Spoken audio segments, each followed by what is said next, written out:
Hello everybody, welcome! I thought I'm gonna explain to you the basics of all synthesizers. It sounds really big, but it isn't. There are really just a couple of basics that you need to understand. So you can understand like almost every synthesizer out there, analog or digital.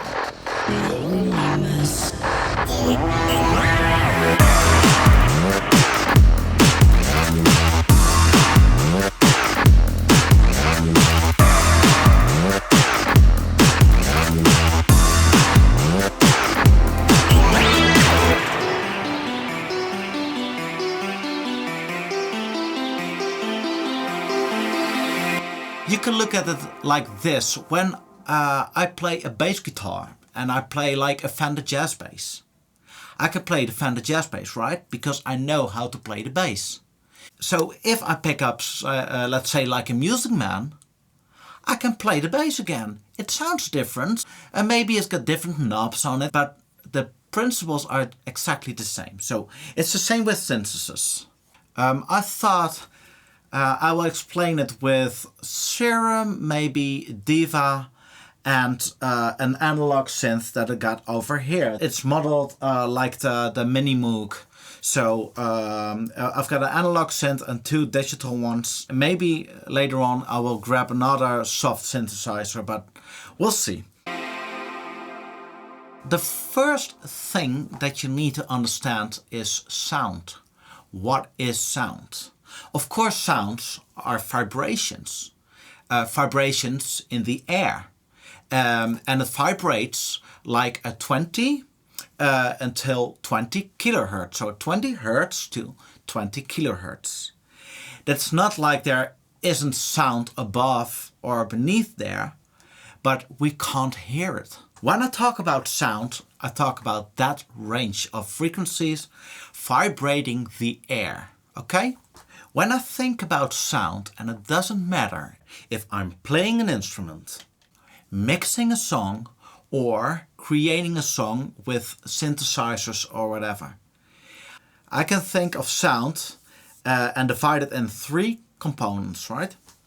The three components are volume, pitch, and timbre.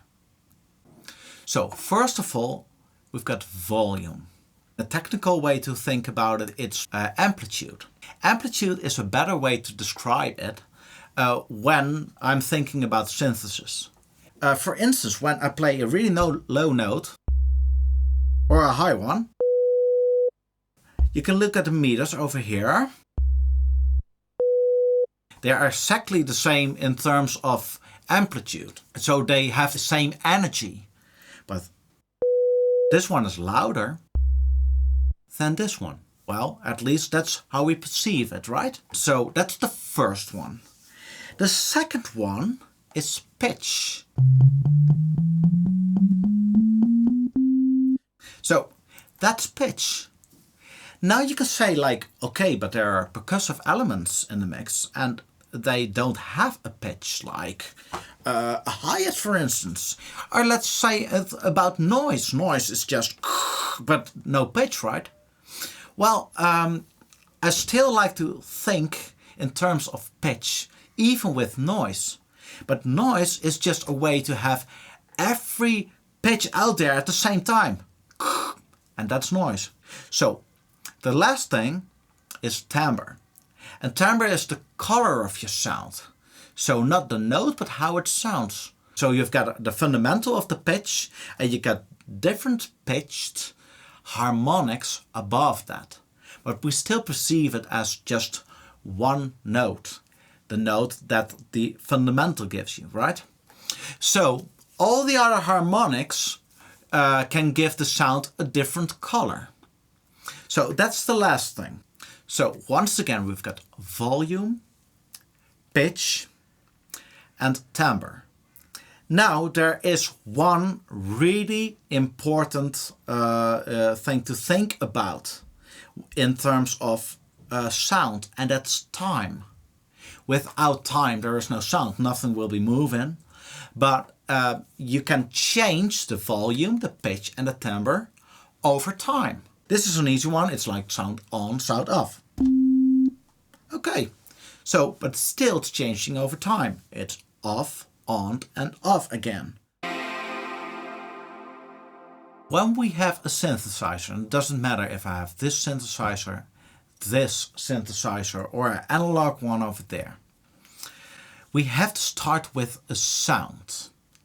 And we've got different shapes, different ways of making that voltage move the speaker, move the air. Over here, this is the waveform, and this is called a sine wave. It's just only the pure fundamental.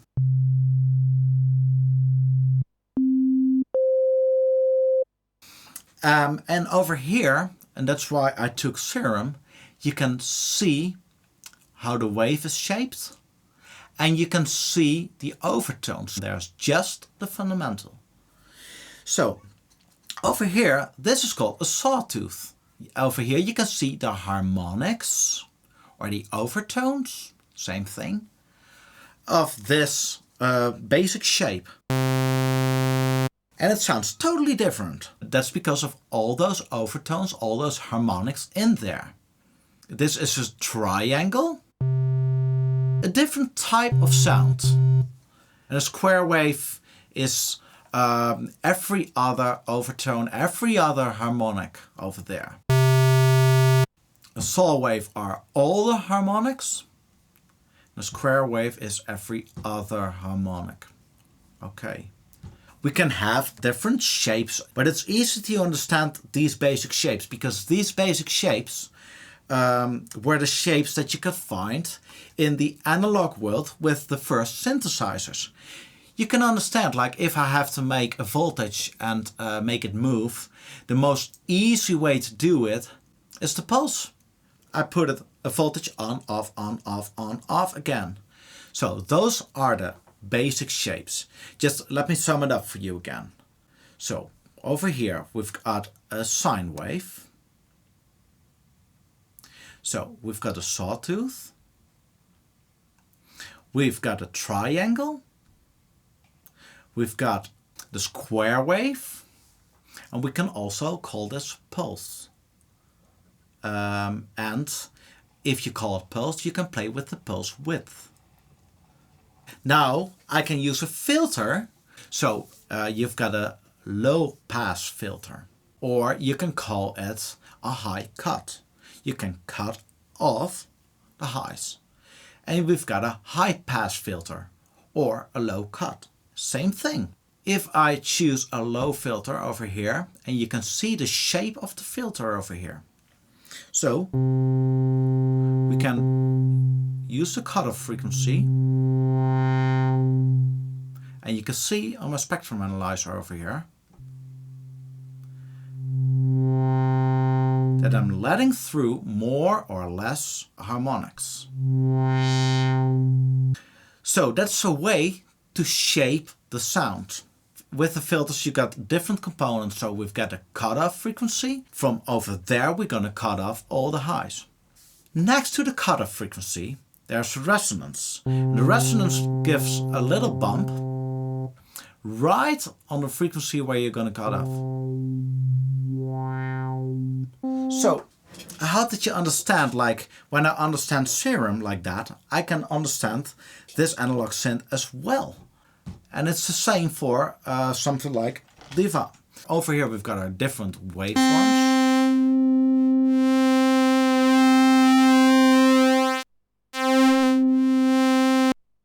And over here we've got our filter.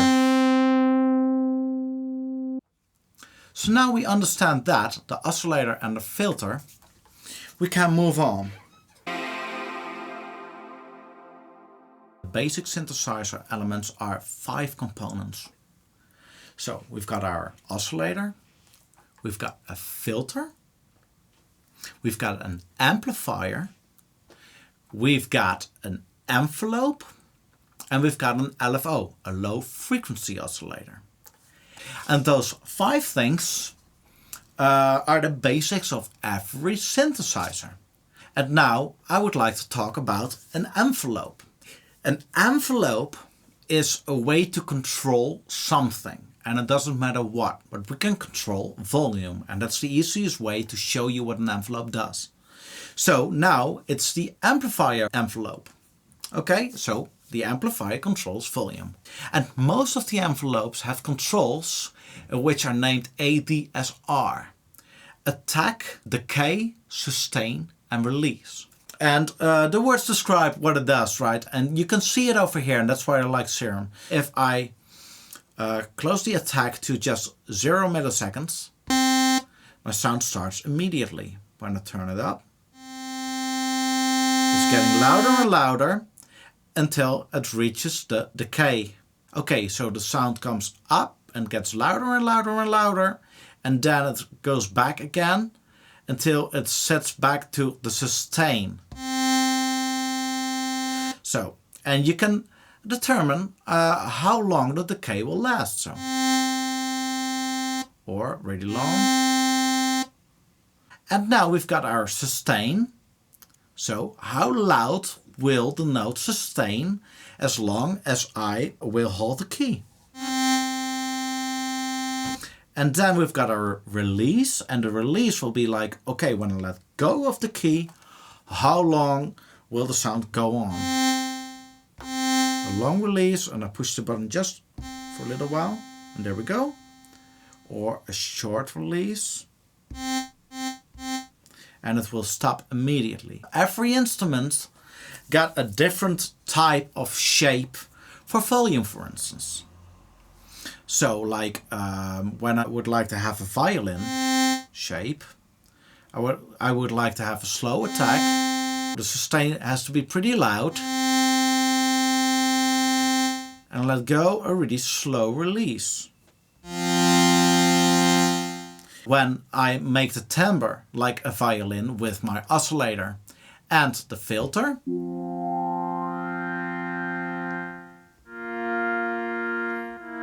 it's starting to sound more and more like a violin. We've got a volume envelope right now, but we can have an envelope and put it on many other things. And with a modern synth like Serum, we can put it on literally everything that we like. We can put this on, let's see, the filter, on the cutoff frequencies, which once again changes the sound over time. So there's a big difference between this sound or bypass or this sound. Although in the end it is just the same sound, but in the beginning the sound is different. So changing it over time is a really big thing.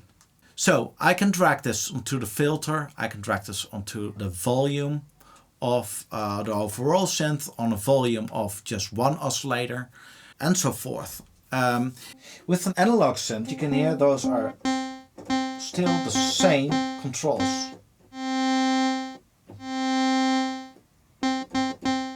And we've got one for the amplifier, and over here we've got one for the cutoff frequency.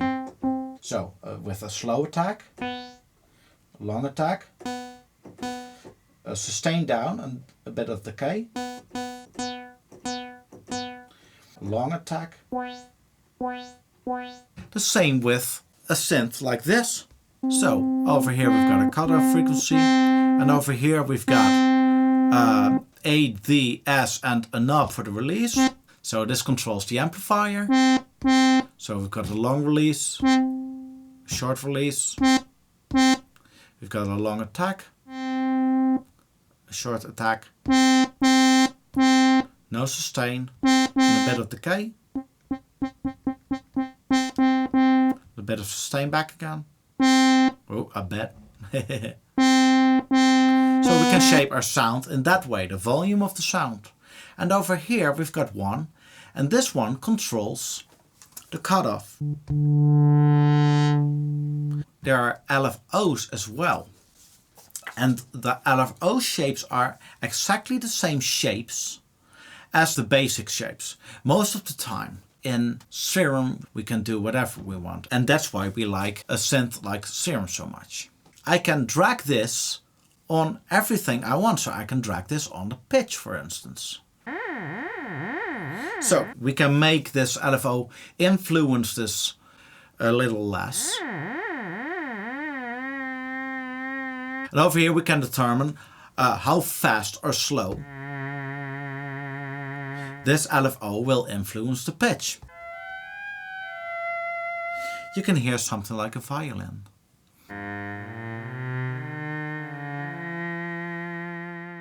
And this sound is made of just a basic shape.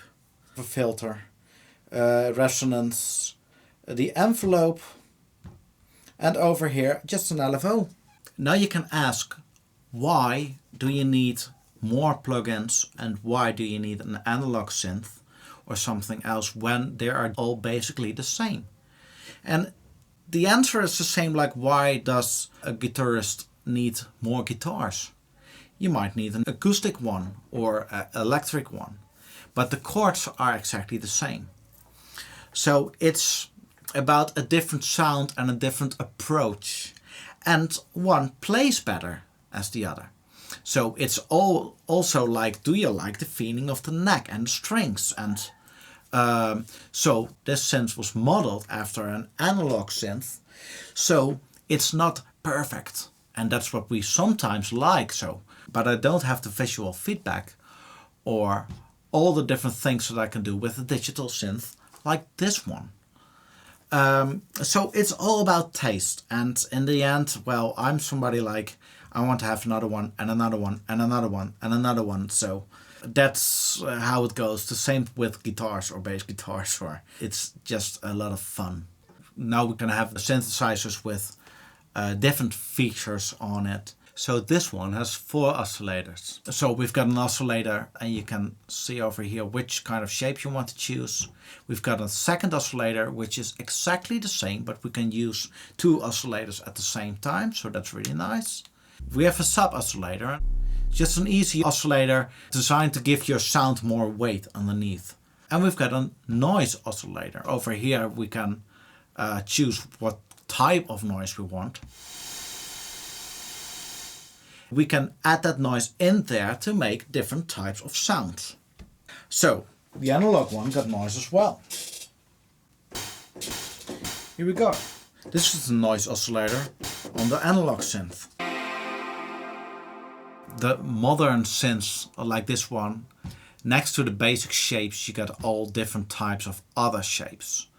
So we've got a scream shape. So this shape is totally different than the basic shapes out of the old analog world. But the cool thing about this is that this is a wavetable synth. And the wavetable synth has all different types of shapes next to each other, and we can scroll through it. And we can make this move with something like an envelope. So, and we can make it move with an LFO again. And we can adjust the shape of the LFO. And if you think about it like that, you've got so many different things you can do. We also got FM synthesis, and next to subtractive synthesis, it has been used a lot. And the approach of FM synthesis is a little bit different. So like when I turn on oscillator B, and I also take a sine wave over here, and I turn the volume down. So now I've got oscillator B, which is a sine wave, and I've got oscillator A, which is a sine wave. The same as I can influence the pitch with an LFO like this one. I can influence the pitch of this one with another wave, which is in the range of sound. So we humans can hear it. And we can do this like over here. So I can say like FM, frequency modulate from B.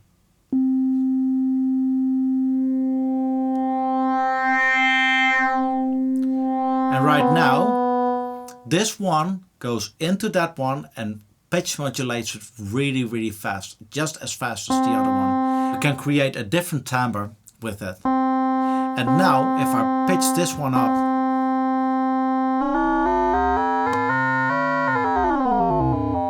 we can make really interesting sounds. Just with 2 simple sound waves. That's the basic of FM synthesis. So a little bit different approach, but still the same things. We still got an oscillator, we still modulate one oscillator with another oscillator, although it's not an LFO but another oscillator. We still can add an envelope in there. Later on we can still use a filter if we want to, and it's all about making that sound and manipulate the volume, the pitch and the timbre of the sound over time. I hope you learned something, and I hope it is a lot easier to understand all those different synthesizers. Now you know just the basics of synthesis and you know which features to look for. If you liked the video, I really appreciate it if you like it, or subscribe, write something in the comments below. That really motivates me to make some other videos, and I hope to see you later. See you next time. Bye.